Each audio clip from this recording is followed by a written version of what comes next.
நான் உங்களுக்கு ஒரு ரகசியம் சொல்றேங்க. யார் யாரு காலையில 5 மணிலிருந்து 7 மணிக்குள்ளார மலம் கழிக்கிறாங்களோ அவங்களுக்கு மலச்சிக்கலே வராதுங்க. யார் யாரு 3 வேளை உணவுல கீரைகள் சேர்த்துக்கிறாங்களோ அவங்களுக்கும் மலச்சிக்கலே வராதுங்க. மலச்சிக்கல் பலச்சிக்கல். இன்னைக்கு மலச்சிக்கல் இல்லாத ஆளுங்க கைவிட்டு விரல் விட்டு எண்ணிடலாம். எப்படின்னு சொல்றீங்களா? எல்லாரும் பார்த்தாங்கன்னா ஒரு நாளைக்கு 2 தடவை 3 தடவை போறவங்க இருக்காங்க, இல்ல ஒரு தடவை போறவங்க இருக்காங்க, இல்ல போயிட்டு மலம் கழிச்ச திருப்தி இல்லாம இருக்காங்க, இல்ல தண்ணி மாதிரி போறது இருக்காங்க. இதெல்லாம் வந்து மலச்சிக்கல்ல இன்க்ளூட் ஆகும். அப்போ மலச்சிக்கல் இல்ல அப்படிங்கிறதுக்கு என்ன டெஃபினேஷன் அப்படின்னா, போய் உக்காந்ததும் ஒரு 3 செகண்ட்ல மலமலமலன்னு எல்லாம் போயிடும். அந்த மலம் வந்து வாடை இருக்காது, நூல் விட்டா மாதிரி பேஸ்ட் அமுக்கணும் அப்படி இருக்கும். அது மாதிரி போய் அந்த பேசின்ல படணும். பேசின்ல வந்து ஒட்டக்கூடாது, தண்ணி ஊத்துனா உள்ள போயிடணும். இது மாதிரி இருந்தாதான் உங்களுக்கு மலச்சிக்கல் இல்லை அப்படின்னு அர்த்தம். உங்களுக்கு இருக்கா? மனசை தொட்டு சொல்லுங்க. எத்தனை பேருக்கு இது மாதிரி இருக்கு? இல்ல. அப்ப எல்லாருக்குமே மலச்சிக்கல் வந்து இருக்குங்க. அது வந்து என்ன ஆகுது அப்படின்னா, சின்ன பிரச்சனைல இருந்து பெரிய பெரிய பிரச்சனைகளா உருவாக்கி விட்டுடும். ஸோ இந்த மலச்சிக்கலை எப்படி நாம சரி பண்ணலாம் அப்படிங்கிற உண்மைகளைய, ஸோ இந்த மலச்சிக்கல் எப்படி ஏற்படுதுங்கிற உண்மைகளையும் அதை எப்படி சரி செய்யலாங்கிற விஷயங்களையும் இந்த காணொலியில பார்க்க போறோம். மிஸ் பண்ணாம பாருங்க.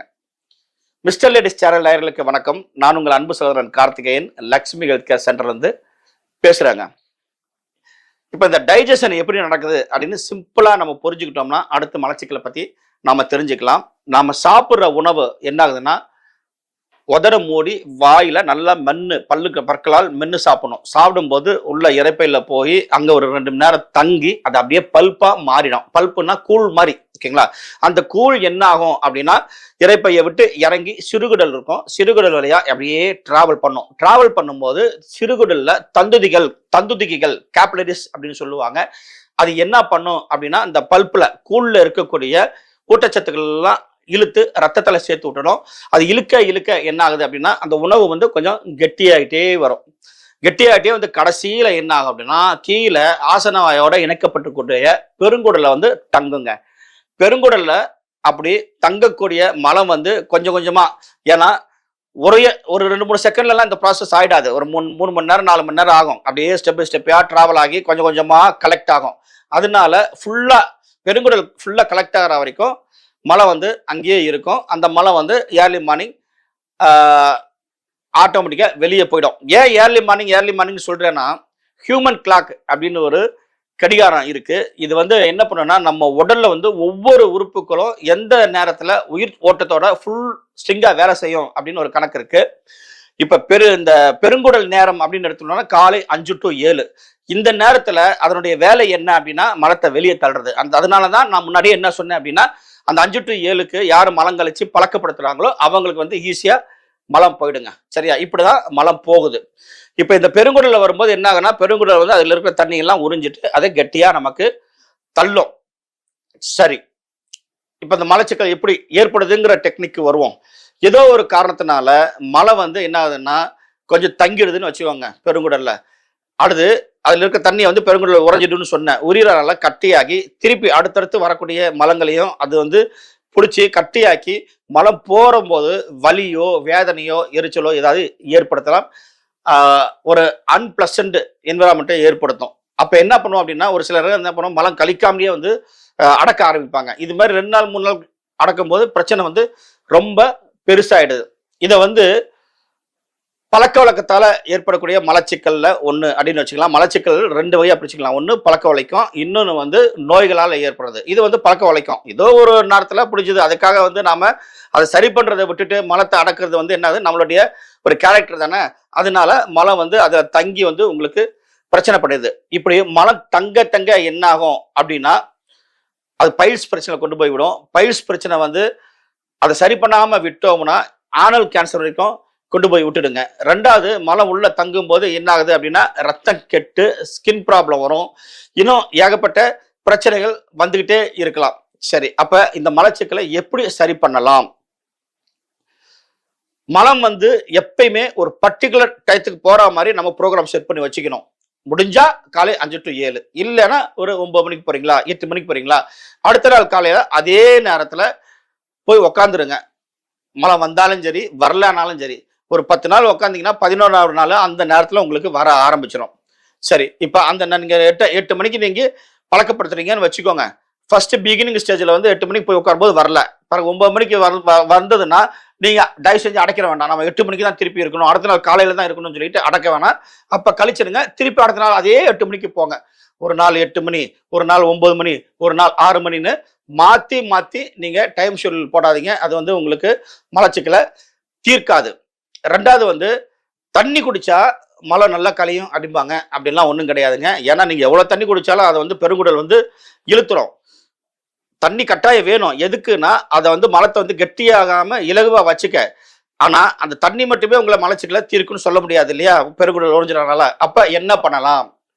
ஃபைபர் நிறைந்த உணவுகள் வேணும். ஃபைபர் எதுல இருக்கு? பச்சை காய்கறிகளை நிறைய இருக்கு. கேரட்டு, பீன்ஸு, அவரைக்காய், முருங்கைக்காய், பச்சை காய்கறிகள் நிறைய சேர்த்துக்கோங்க. அதை விட கீரைகள் வந்து ரொம்ப ரொம்ப நல்லது. இப்ப இதுல இன்னொரு விஷயம் இருக்குங்க. ஃபைபர்லயே சாலியபிள், இன்சாலியபிள்னு 2 இருக்கு. அதாவது கரையக்கூடிய நார்ச்சத்து, கரையாத நார்ச்சத்து அப்படின்னு. இப்ப கரையக்கூடிய நார்ச்சத்து தான் அதிகம் வந்து இந்த பீட்ரூட்டு, கேரட்டு, பிறகு அவரைக்காய், பாவக்காய், இது இந்த பீன்ஸு, இது மாதிரி காய்கறிகள்ல இருக்கிறது. அது வந்து உங்களுக்கு அந்த அளவு வந்து உங்களுக்கு ஊட்டச்சத்துக்கள்லாம் கொடுக்கும் போலயே ஃபைபரும் இருக்கும். ஆனா என்ன ஆகுனா அதுல முக்கால்வாசி கரைஞ்சிரும். அதனால அது வந்து மலச்சிக்கலை அந்த அளவு பெருசா தீர்க்காது. ஆனா கீரைகள் இருக்கு பாத்தீங்களா, கீரைகள் இருக்கக்கூடிய ஃபைபர் வந்து உங்களுக்கு கரையாது. அதனால டைஜஸ்ட் ஆகாம அப்படியே ஃபைபரா வந்து மலவாயில நம்ம பெருங்குடலை வந்து தங்குங்க. ஸோ அப்ப என்ன பண்ணும், எந்த அளவுக்கு டைஜஸ்ட் ஆகாம அப்படியே அந்த நார்ச்சத்து ராவா வந்து பெருங்குடல்ல தங்குதோ அந்த அளவுக்கு வந்து தண்ணியை பிடிச்சி வச்சுக்கும். வாட்டர் ஹோல்டிங் கெப்பாசிட்டின்னு சொல்லுவாங்க. அப்ப தண்ணியை பிடிச்சி வைக்கும் போது என்ன ஆகுது அப்படின்னா, அந்த மலம் வந்து இலகுமா இருக்கு. அழகா ஈஸியா வந்து நீங்க போய் உட்காரும் போது வந்துருங்க. இதனாலதான் முன்னோட்டத்திலேயே வந்து 3 வேளை கீரைகள் யார் சாப்பிட்றாங்களோ அவங்களுக்கு மலச்சிக்கல் வராது அப்படின்னு சொன்னேன். சரி, இப்போ ஒரு கேள்வி கேட்பாங்க. 3 வேளைன்றீங்க, இரவுல கீரை சாப்பிடலாமா? நீங்க இரவுல தானே சாப்பிடணும்னு சொல்றீங்க. இல்ல ஒரு விஷயம் இருக்குங்க. அந்த காலத்துல வந்து ஃப்ரிட்ஜ் கிடையாது. காய்கறிகளை ஸ்டோர் பண்றதுக்கு எந்த ஏற்பாடும் இல்லை. அதனால நைட்டு கீரை செய்யணும் அப்படின்னா மோஸ்ட்லி வந்து நைட்டு சாப்பிடவே பழக்கமே இல்லை. 6 மணியோட முடிச்சிருவாங்க. அந்த ஈவினிங் டயத்துல போய் கீரையை பறிச்சாங்கன்னா பாம்பு போட்டு ஏதாவது விஷஜந்துகள் வந்து தீண்டி இறந்துடலான்றதுக்காக இரவுல கீரை சாப்பிடக்கூடாது, உடம்புக்கு நல்லது இல்லைன்னு நம்ம முன்னோர்கள் சொல்லி வச்சாங்க. ஏன்னா உண்மையை சொன்னா தான் நம்ம கேட்க மாட்டோமே. அதுவே என்னாச்சுன்னா ஒரு பழக்கமா மாறிடுச்சு. ஆனா இப்ப அப்படி இல்லை. எல்லா இடத்துலயும் லைட் வந்துருச்சு. நம்ம அழகா கீரையை வாங்கி காலையில ஸ்டோர் பண்ணோம்னா நைட் எடுத்து ஃப்ரெஷ்ஷா செஞ்சுக்கலாம். இதனால நைட்ல தாராளமா கீரை சாப்பிடலாம். எந்த விட தவறும் இல்லை. சரிங்க, இப்படி நீங்க காலையில உட்காந்து பழக்கப்படுத்த சொன்னீங்க. பழக்கப்படுத்துறோம். எத்தனை நாளா நமக்கு சரியாகும்? 1 நாள் 2 நாளெல்லாம் ஆகாது. ஒரு 2 மாசத்துல இருந்து 3 மாசம் வரைக்கும் நம்ம உட்கார அது ஆட்டோமேட்டிக்கா பழக்கத்துக்கு வரும். அது வரைக்கும் நாம எளிமையா அந்த நேரத்துல மோஷன் போகணும் அப்படின்னா அப்ப வந்து நம்ம என்ன பண்ணலாம் அப்படின்னா மருந்துகளை பயன்படுத்தலாம். மருந்துகள் வந்து ஆங்கில மருந்துகள் இருக்கு. பிடிச்சவங்க அதை பயன்படுத்திக்கோங்க. இல்ல எனக்கு வீட்டு வைத்தியம் ஏதாவது சொல்லு அப்படின்னா அதையும் சொல்றேன். சூரத்து நிலா அவரை அப்படின்னு நாட்டு மருந்து கடையில போய் கேளுங்க, தருவாங்க. நிலா அவரை விதை, சரிங்களா? அது எடுத்துக்கோங்க. அதே மாதிரி சுக்கு அது வாங்கிக்கோங்க. 2 சம அளவு எடுத்துக்கணும். இதுல இந்த சூரத்து நிலா அவரை வந்து நல்ல வெயில் காய்ச்சல் போட்டு அரைச்சி தூளாக்கிக்கோங்க. சுக்கை என்ன பண்றீங்கன்னா மேல வந்து சுண்ணாம்பு இருக்கு பாத்தீங்களா, சுண்ணாம்பை தடவி அடுப்புல காமிக்கணும். அடுப்புல காமிக்கும் போது அது என்ன மேல இருக்கிறதெல்லாம் கருகும். கருகுனதுமே அதை தட்டி விட்டு ஸ்கிராச் பண்ணி எடுத்து விட்டுட்டு அதை உடைச்சி அதை தூளாக்கிக்கோங்க. இதுதான் சுக்குக்குரிய சுத்தி முறை. நம்ம காணொலியை பார்க்குறவங்களுக்கு எல்லாத்துக்குமே தெரியும். எல்லா மொழியும் நம்ம வந்து உள்ள சாப்பிட்றத மோஸ்ட்லி சுத்தி பண்ணி தான் சாப்பிடுவோன்னு. இப்ப சுத்தி பண்ண சுக்குத்தூள், சூரத்து நிலாவர விதத்தூள் 2 சம அளவு கலந்து பத்திரமா வச்சுக்கோங்க. இரவு படுக்கிறதுக்கு முன்னாடி 1/2 ஸ்பூனோ இல்லை 3/4 ஸ்பூனோ இல்லை 1 ஸ்பூனோ அவங்களுக்கு தேவையான அளவு அதில் எடுத்து வெந்நீர்ல குடிங்க. அடுத்த நாள் மழை வந்து அருமையா கழியுங்க. ஆரம்ப கட்டத்துல இந்த மருந்தினுடைய உதவியோட கரெக்டான டயத்துக்கு, அதாவது கரெக்டான உங்களுக்கு கம்ஃபர்டபுளான டயத்தை கான்ஸ்டன்ட் டயத்துல உட்காந்து பழக்கப்படுத்திட்டே வாங்க. கொஞ்சம் நாள் ஆக ஆக இந்த மருந்து சாப்பிட்றது வந்து நிறுத்தி பாருங்க. நிறுத்தும் போதும் மலம் உங்களுக்கு வர ஆரம்பிச்சிச்சுன்னா மலச்சிக்கல் சரியாயிருச்சு அப்படின்னு அர்த்தம். சரிங்களா? அப்ப என்ன பண்ணிக்கலாம், நீங்க மருந்தை நிறுத்திக்கலாங்க. இது வந்து பழக்க வழக்கங்களால ஏற்படக்கூடிய மலச்சிக்கலை சரி பண்றது.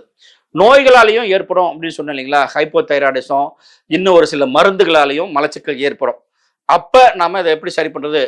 அப்ப நீங்க மருந்து எடுத்துக்கலாம். அதுக்காக நீங்க மலத்தை அடக்கி வச்சீங்கன்னா நோய் அதிகமாகும்.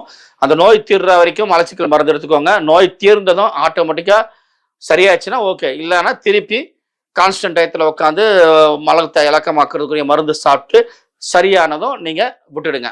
இப்படி நாம எளிமையா மலச்சிக்கலை சரி பண்ணிக்கலாங்க. அப்படி சரி பண்ணிக்கிட்டோம்னா நம்ம உடம்புல வந்து நோய்கள் இல்லாம ஆரோக்கியமா வாழலாம். இந்த பிரச்சனை நிறைய பேருக்கு இருக்குன்றனால தான் இதுல வேலை செய்யக்கூடிய உங்களை அருமையா சூப்பரா வேலை செய்யும் இந்த மருந்து. சும்மா இல்ல, சைடு எஃபெக்ட் இல்லாத மருந்தா சொல்லியிருக்கேன். இப்போ உங்களுக்கு ஒரு சந்தேகம் வரலாம், எனக்கு பிபி இருக்கு, சுகர் இருக்கு, இல்ல தைராய்டு இருக்கு, இல்ல நிறைய மாத்திரைகள்லாம் சாப்பிட்டுட்டு இருக்கேன், அப்ப இதை எப்படி எப்படி எடுக்கிறதுன்னு. இது வந்து நார்மலா என்ன பண்ணலாம் அப்படின்னா, இரவு உணவுக்கு அப்புறமா படுக்கிறதுக்கு ஒரு அரை மணி நேரம் முன்னாடி, மினிமம் அரை மணி நேரம் முன்னாடி நீங்க ஒரு ஸ்பூனோ அரை ஸ்பூனோ உங்களுடைய தேவைக்கு ஏற்ற மாதிரி. ஏன்னா நம்ம வந்து இவ்வளோ சாப்பிடுங்கன்னு சொல்ல முடியாது. சின்ன பசங்களுக்குன்னா அரை ஸ்பூன் போட்டுக்கோங்க, வயசானவங்களுக்குன்னா ஒரு ஸ்பூன் போடுங்க. ஒரு சிலருக்கு ரொம்ப கல்லு கூடலாம் இருக்கும், சாமானியமா வராது, அவங்களுக்கெல்லாம் 1.5 ஸ்பூன் கூட போடலாம். அதனால உங்களுக்கு ஃபீல் ஆகிறத பொறுத்து நீங்க அளவு எடுத்து சுடுதண்ணில் கரைச்சி சாப்பிடுங்க. இதே நீங்க மாத்திரை சாப்பிட்றவங்களா இருந்தா மாத்திரை உணவுக்கு அப்புறமா மோஸ்ட்லி மாத்திரை சாப்பிடுவீங்க, சாப்பிட்டு ஒரு மணி நேரம் கழிச்சு சாப்பிடுங்க. இது நோய்க்கும் இதுக்கும் எந்த சம்மந்தம் இல்லை. இன்ஃபேக்ட் இந்த மலச்சிக்கல் இல்லாமல் இருக்கும்போது என்னன்னா மற்ற நோய்கள் இருந்தாலும் ரொம்ப சீக்கிரமா குணமாகுங்க.